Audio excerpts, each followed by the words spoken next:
Hi, my name is Mark. Again, sorry I'm still sort of sick, so if I look or sound a little bit different than usual, you already know why. And as you were probably able to see by the title, we're going to talk about scales and Marty Friedman today. And those who follow my channel for a while know that I've made a couple of videos on Marty Friedman, because he's pretty much my favorite guitar player and the reason I kept playing guitar. And associating Marty with scales seems a little bit weird, because Marty has said that he doesn't really think about scales nor modes or something like it. And even though he knows scales and modes and stuff like that, he usually tries to make things up his own way and even make up his own scales and stuff like that. And when I started playing, I started thinking to myself, how can you make up your own scales? I mean, sure, you can maybe select some notes here and there, but that doesn't mean the scale is going to sound good. Like if I just grab some random notes, compared to our major scale, this scale, it's not like it's the worst thing that you've ever heard, but it definitely isn't the scale for every situation, right? And even if I wanted to use the scale, in which situation can I use it? In a way, I've sort of made videos about this before, which you can check out right there, and I will also leave some Marty Friedman videos there. And I'm not saying 100% that this is how Marty does it, but we're going to take that concept of creating your own scales. How can you maybe create some of those scales, how to use them, and when to use them. I'm not really sure if this is how Marty thinks about it, but even if it isn't, maybe we can start applying it this way, because it's also a correct interpretation, and it all comes down from this lick from the Tornado of Soul solo.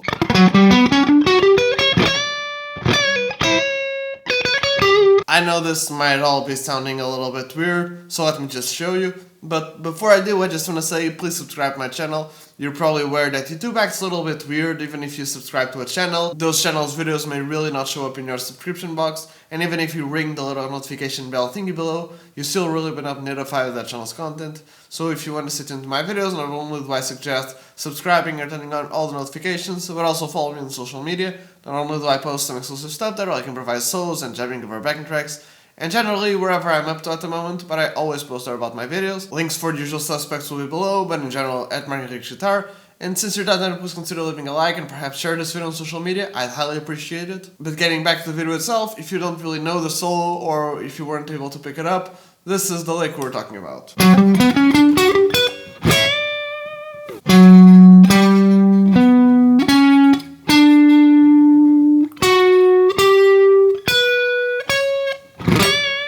And again, for those who don't really know the song, we're in the key of B minor. Even though they're playing power chords, these are effectively the chords we're playing over. B minor, G major, and this part E minor, F sharp major, A, and then F sharp major again, just as a transition chord, sort of as a walking bass line.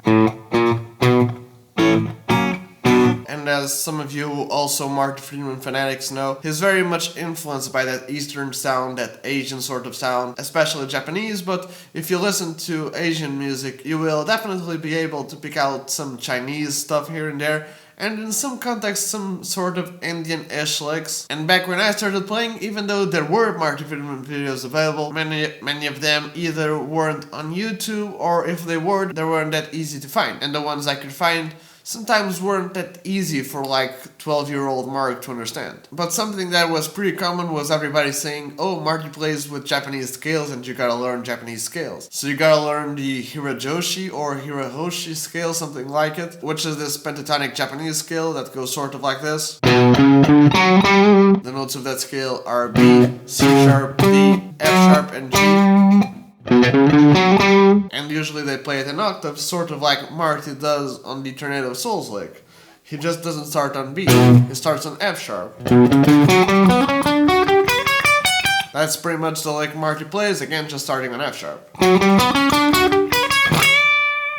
And again, even though that interpretation is correct and very much plausible, there's also another way we can look at this lick, that again, even if Marty doesn't really think about it this way, we can take both interpretations and learn from both interpretations. Here's what I'm suggesting, and again it fits in well with Marty saying that he doesn't really just take scales and plays them, he modifies them to fit the purposes he needs them to, and makes up his own scales and patterns and stuff like that. Here's how I thought we could interpret that lick. Again, we're playing in the key of B minor, and while we're playing this lick,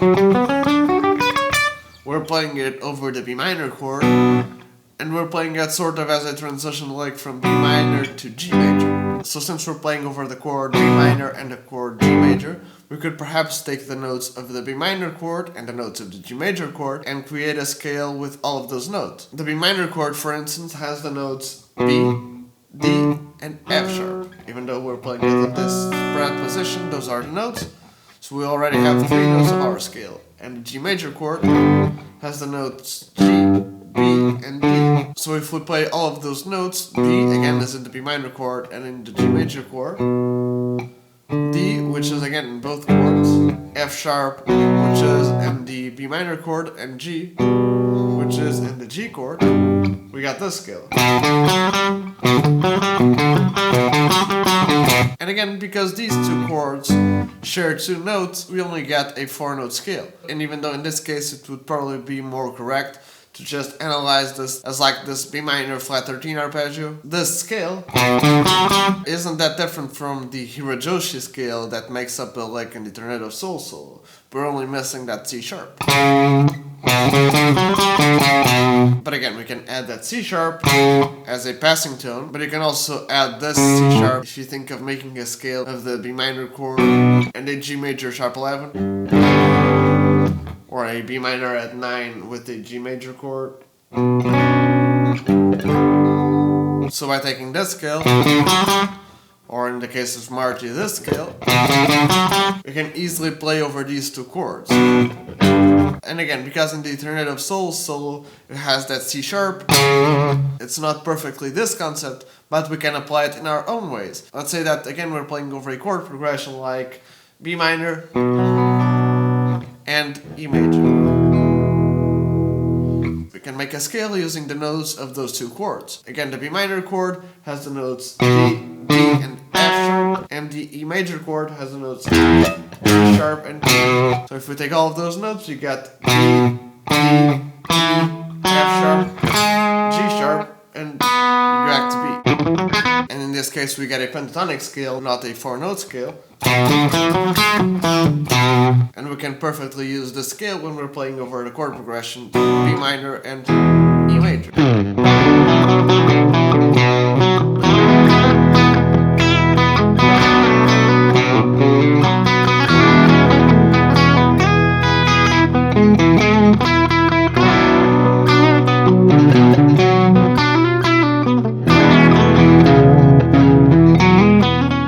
In that little improv, I just didn't want to play the scale mindlessly. And if you know a little bit about modes and stuff like that, when you look at this scale, it almost looks like a Dorian scale. It's just missing that C sharp and that A. This almost Dorian pentatonic-ish scale that we made it by using the chords B minor and E major. If we add the A major into that equation, the A major has the chords A, C sharp, and E. The E we already had in our pentatonic Dorian-ish scale by the E major chord. But if we add the A and the C sharp back in, we finally get our Dorian scale.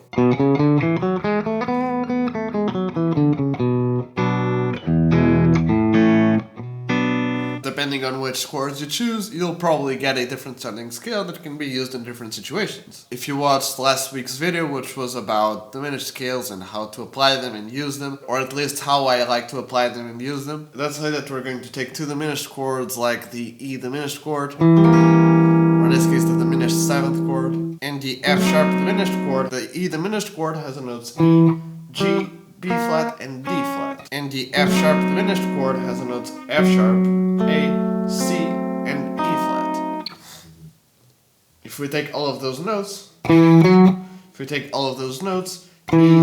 sharp, G, A, B flat, C, D flat, and E flat, we get our whole tone halftone scale.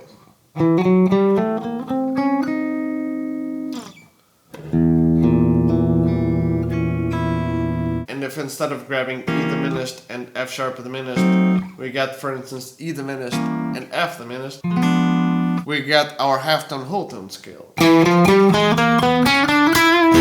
Or if you take like 2 augmented chords, you get the whole tone scale.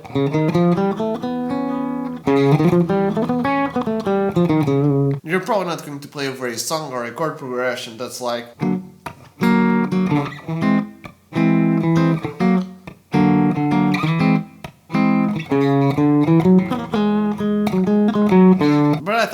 be interesting to show this to you guys, especially to the ones who keep up with the weekly videos. And again, this may or may not be something you want to do, it really depends on the sound you're looking for. If you want to try some new stuff, again, go for it. The next time you're playing over a chord progression like C major and D major, again, those who know a little bit about modes probably know that we're in either C Lydian or C mixolydian.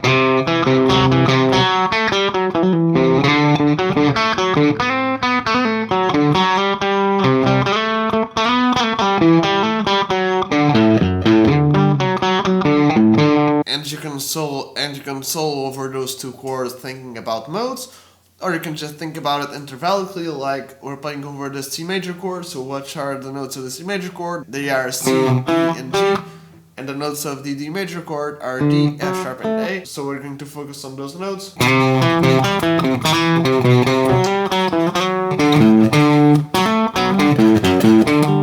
Or you can try to solo using this neo soloing concept of trying to make scales with whichever chords you're playing over. But now when you're playing over those two chords, you know that you can land on these notes. Again, you need to focus a little bit much on the chord tones, but you can use the scale. Again, it's something that I thought was interesting, and that because it's me being a huge Marty Friedman fan, I immediately linked to his playing. Again, I don't really know if he's doing this or not, but it's anyway something that you can be doing if you like the sound and if it's something that you'd like to strive for. But I don't know, you guys tell me what you think. Did you agree? Did you not agree? Was there something I missed? Something I should have said? Leave those in the comment section below, and if you actually end up trying any of this sort of stuff with whichever chords you like to try it over, post it on Instagram and tag me on it. I really like to see and share what you guys can come up with. And if you have any suggestions for videos, I have this dedicated series called Yate, You Ask I Teach. I know, pretty boring, generic, and self-explanatory title. So as the name implies, and as you can probably guess, in that series I pretty much teach anything you guys have in the comment section below that is guitar and or music related, of course.